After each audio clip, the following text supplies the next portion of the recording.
Hello everyone, কেমন আছো তোমরা সবাই? আশা করি তোমরা খুব ভালো আছো, সুস্থ আছো। তোমাদের জন্য আবার একটা নতুন ব্লগ নিয়ে চলে এলাম। তো এটা হচ্ছে আমার বিয়ের বরণকুলো, যেটা দিয়ে বরকে বরণ করা হবে। এই বরণকুলোটা আমি কিনেছি শোলাঘর থেকে। আমি তো আগের ভিডিওতে আপনাদের বলেছি যে আমি শোলাঘর গেছিলাম এবং ওখান থেকে আমি অনেক কিছু কিনেছি বিয়ের জিনিস। তো এটাই হচ্ছে সেই কুলো একটা, যেটা হচ্ছে আমরা কিনেছিলাম ওখান থেকে। কি সুন্দর ডিজাইন করা না, আমার খুব পছন্দ হয়েছিল কুলোটার মধ্যে পুরো ডিজাইন করা ছিল ঠিকই, কিন্তু নামগুলো লেখা ছিল না। আর যে ড্রয়িং করছে ওর নাম বৃষ্টি। ও আমারই একটা মামাতো বোন, তো ও খুব সুন্দর ড্রয়িং করে। তো ওকে আমি বলেছিলাম যে আমার এই কুলোটাতে একটু আমাদের নাম লিখে দিতে, আমার আর আমার বরের।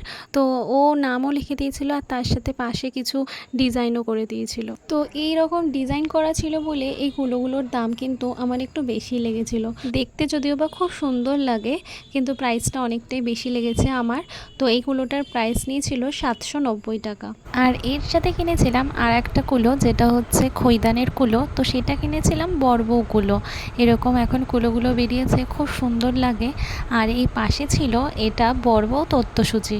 এই বড়বউকুলোগুলো এখন কাস্টমাইজও পাওয়া যায়, মানে নিজেদের ছবি দিয়েও করা যায়। তো আমারও ইচ্ছে ছিল নিজেদের ছবি দিয়ে করার, কিন্তু যখন আমি অর্ডার করি তখন অলরেডি বুকিং ক্লোজড হয়ে যায়। তাই জন্য আমি তো কিনেছিলাম শোলাঘর থেকে। তো আমার ওখানেই বড়বউকুলো যেরকম ড্রয়িং ছিল তো সেরকমই নিতে হয়েছিল, শুধু উপরে নামটা লেখা ছিল না, সেটা আমি নিজেই লিখে নিয়েছিলাম। এই বড়বউকুলোটারও দাম নিয়েছিল 790 টাকা। তো তোমাদের এরকম কুলো কাদের কাদের ভালো লাগে অবশ্যই আমাকে কমেন্ট করে জানিও।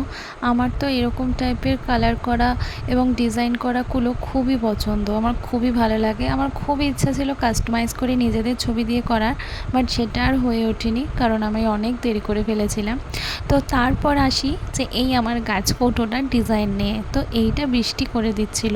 ওখানে বড়বউটা অবশ্যই আঁকা ছিল, কিন্তু সেই পিছনে নামটা লেখা ছিল না, ওই জায়গাটা ফাঁকা ছিল। তো সেই জায়গাটা বৃষ্টি খুব সুন্দর করে আমাদের দুজনের নাম লিখে দিয়েছিল। খুব সুন্দর লাগছিল কিন্তু গাছকৌটোটা দেখতে। আর গাছকৌটোটা বেশ ছোট্ট মতো ছিল, আমার হাতের একদম মাপে পারফেক্ট ছিল। অনেকেই বলছিল যে আর একটু বড় নিতে পারতিস, অনেকটা ছোট হয়ে গেছিলো। বাট আমার যেন মনে হচ্ছিলো আমি হাতে এটাই ধরে আমি কমফোর্টেবল ছিলাম, অসুবিধা আমার হচ্ছিল না। তোমরাই দেখো আমি হাতে ধরে দেখাচ্ছি, ব্যাপারটা আমার হাতের সাথে খুব সুন্দরভাবে সেট হয়ে গেছিলো। অনেকেই আছে যারা বড় বড় গাছকৌটো নয়, কিন্তু ওগুলো কিন্তু ক্যারি করা খুব প্রবলেম হয়ে যায়, হয়তো শখের জন্য অনেকেই বড় কিনে থাকে, কিন্তু আমার খুব এটা ভালো লেগেছিলো, কারণ এটা আমার একদম হাতের মাপে ছিল। আমার বড় কিনতে আমার খুব প্রবলেম হচ্ছিল যে আমি কি করে ধরবো, কি করে ক্যারি করব, বাট এটা আমার হাতের একদম মাপে মাপে হয়েছিল। এখন নানান রকমের সুন্দর কাস্টমাইজ করা গাছকৌটো পাওয়া যায়, তো নিজেদের ছবি দিয়েও করা যায়। তো আমারও সেম ইচ্ছা ছিল যে কুলো আর গাছকৌটোটা কাস্টমাইজ করাবো, কিন্তু যাকে আমি বুক করব ভেবেছি তো সে আগে থেকে বুকিং ক্লোজ করে দিয়েছিল। আর আমারই ভুল ছিল, কারণ আমি তাকে 1-1.5 মাস আগেই আমি জানাই যে আমি করতে চাই। তখন সে আমাকে জানায় যে না, তার সব বুকিং ক্লোজড হয়ে গেছে, এখন সে আর অর্ডার নিচ্ছে না। তো আর কিছু করার ছিল না তখন। তো তারপরে ভেবেছিলাম যে আমি একদম সিম্পল যেগুলো গাছকৌটো হয় সেগুলোই নেব। তো ওখানে গিয়ে দেখি যে এই গাছকৌটোটা বেশ পছন্দ হয়েছে, তো তারপরে আমি নিয়েছিলাম। আর এইটা হলো আমাদের তথ্যসূচি। তো আমার বিয়ের তথ্যসূচিটা আমি এই গাছকৌটোর মধ্যেই নিয়েছিলাম, শাখা পলা দেওয়া ছিল এগুলো। তো ওই গাছকৌটোটা কিন্তু অরিজিনাল ছিল। আর এগুলো ছিল আমার বিয়ের মুকুট, তারপরে কার্ড ছিল, আর এখানে টোপর মুকুট সেট ছিল, কুলো ছিল, যেটা অলরেডি আমি কিনেছিলাম শোলাঘর থেকে, আর বৃষ্টি সেটাকে ডিজাইন করেছে।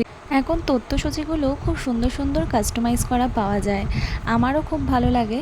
কিন্তু আমার তথ্যসূচির উপরে অতটা ইচ্ছা ছিল না যে কাস্টমাইজ করার জন্য, আমার বেশিরভাগটাই ইচ্ছা ছিল কুলো আর গাছকৌটো। তো আমি তোমাদেরকে সাজেস্ট করব, তোমরা যদি কাস্টমাইজ অর্ডার করতে চাও তাহলে অবশ্যই হাতে টাইম রেখে তোমাদের যেখান থেকে ইচ্ছা হয় সেখানে কাস্টমাইজ করো। এখন অনেক জায়গায় অনেক সুন্দর সুন্দর ডিজাইনের সবাই কাস্টমাইজ করে। আর যদি যাদের হাতে টাইম নেই বেশি দিন, বাই চান্স হয়তো 1-2 মাস আছে হাতে, তো তারাও অবশ্যই তোমরা শোলাঘরে চলে যেতে পারো। এখানে খুব সুন্দর সুন্দর ডিজাইন করা কিন্তু পাওয়া যায়, এবং তোমরা এরকম ডিজাইনেরও নিয়েও তার মধ্যেও যদি তোমরা চাও যে নিজেরা বাড়িতে এসে সুন্দর করে আরও কিছু সেটাকে ডিজাইন করে নেবে, তো সেটাও করে নিতে পারো। আমি যেমন কুলোটাকে করেছিলাম যে আমার আর আমার বরের নাম দিয়ে আর কিছু ডিজাইন করেছিলাম, আর আমার গাছকৌটোটাতে ওখানেও আমার আর আমার বরের নাম দিয়ে ডিজাইন করেছিলাম। তো হ্যাঁ, এইগুলো করার জন্য কিন্তু অবশ্যই ফেব্রিক ফেব্রিক কালার ইউজ করবে। এমনি রং দিলে কিন্তু সেগুলো উঠে যাওয়ার চান্স থাকে। তো আমার এই জিনিসগুলোর মধ্যে কোনটা তোমাদের ভালো লেগেছে অবশ্যই আমাকে কিন্তু কমেন্ট করে জানিও। আর এটাই বলবো যে শোলাঘরের কোয়ালিটি কিন্তু খুবই ভালো। এখানের মুকুটগুলো, টোপরগুলোর কোয়ালিটি কিন্তু খুব সুন্দর ছিল, সহজে কিন্তু ভাঙবে না, খুব শক্তপোক্ত হয়। তো এই ছিল আমার সব বিয়ের সরঞ্জামের ভিডিও। তো আজকের মতো এখানেই শেষ করলাম, আবার আসবো পরের ব্লগ নিয়ে। তো সবাই ভালো থাকবেন, সুস্থ থাকবেন। আর যাদের সামনে বিয়ে আছে এবং হাতে টাইম নেই তারা চোখ বন্ধ করে শোলাঘরে চলে যাও, তোমরা ওখানে তোমাদের বেস্ট জিনিস পেয়ে যাবে। টাটা।